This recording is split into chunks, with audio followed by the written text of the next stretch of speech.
Super popular question. When should I be taking my glutathione? When should I be taking my supplements? Not gonna lie, there are certain supplements that you need to time your timing. Time your timing. You need to basically plan when to take it just to make sure that you're actually absorbing it. Thankfully with like liposomal glutathione, liposomal vitamin C, because of the delivery process, you can basically take it whenever, it's okay. One supplement that you do need to time well, like for example, is vitamin D. You need to make sure that you have eaten food, you have some type of fat in your stomach. So if you've just eaten a banana for the morning, do not take your vitamin D. You're not getting the most out of it. I like to take my vitamin D like in the afternoon around 2 or 3. I already know that I've eaten quite a lot. Vitamin D is one of those things where it's easily digested with fat. So some people will take it like with like a little bit of drizzle, like olive oil, I don't know, a fatty type of meat or fish or just some type of fat. Obviously, you know the nutrition facts on whatever food you're eating. So just check, make sure that there's like a good amount of fat in there just to make sure that you're actually absorbing it. Or it's going to be one of those vitamins where it's like, I can't tell if it's working. And then you have people like me who are like, I don't miss a day of vitamin D. And it's because we're using it in the proper way that we're actually able to see results using it. But when it comes to glutathione, when it comes to vitamin C, well, liposomal glutathione, liposomal vitamin C, you can really take it whenever. If you want to take it on an empty stomach, just be careful because there could be some gut irritation, especially with vitamin C. Some people will be like, oh, I feel a little nauseous, especially if you're taking like larger amounts of it. I feel a little nauseous, or my stomach's all bloated. But it's like, for us and what we're trying to achieve, you have to take it, you know, a dose in the morning and a dose at night. So whether you have an empty stomach or you want to take it with like a light breakfast, or you just ate dinner and you're about to go to bed for the night, taking it at night, obviously we have to. It's best if we don't just take all of our supplements once a day. If you break it up, it's better. But yeah, just don't worry about like when to take it. Just making sure that you're consistently taking it is the most important thing. I'm trying to think what else, like what other supplement like you need to worry about. Because like I know the question was like for glutathione and vitamin C, because like a lot of people ask me.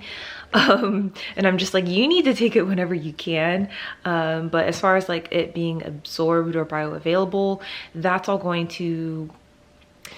all like depends on what kind you're using. If you're using like, let's say reduced glutathione, then you need to do something to make it bioavailable. So that would be either injecting it through the rectum, doing it underneath your tongue, so putting it like in a dissolvable pouch and allowing 15 to 20 minutes for that to dissolve. But there's a trick to doing that method. Like you don't want your teeth to touch it because it can make them very sensitive. So I don't know. Or you can do it like in a nebulizer, reduce glutathione, a little bit of distilled water, put it in a nebulizer, take it that way. That'll make it more bioavailable.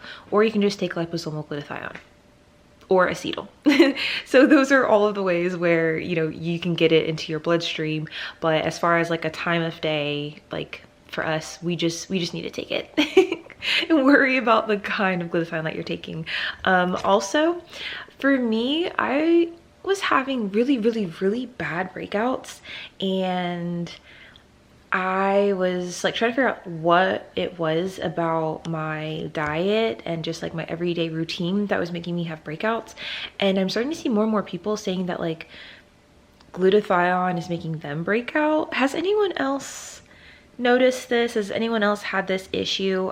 It's kind of freaking me out a little bit. Like, I don't know, I tried a different brand, same thing. I'm about to try another brand. What does this mean? I'm a little worried. So it's like for right now, it's like I feel like my entire journey is slowed down because this is something that I've been struggling with since last year. And I'm just now figuring out that, oh, it's my glutathione that's doing it. And so right now I'm only able to use topicals. But yeah, let me know if you guys have noticed that. Have you heard of other people having this problem? I'm seeing online other people are having this problem. That kind of freaks me out. A worst case scenario, I just go back to taking it rectally, which I wanted to get away from because it can get a little messy. Not really messy, but yeah. It's just like it forces you to poop basically. But anyhow, Also on Patreon, I made all of the chats are live, and they are like, anyone can basically scroll through them, anyone can post. So even if you are not a paid member, so if you guys want to go check out the chats on Patreon, go check that out. I'm about to start a springtime like get fit type thing. Obviously it still is going to have skincare in it because that's what I'm interested in, but also like getting the body snatched for spring. That's going to be happening, and yeah, I can't tell right now if I want to make it a 30-day or a 60-day thing, but basically our daily updates are going to be made on there. So being a part of that, it's going to be really important. But yeah, I gotta go. Bye guys.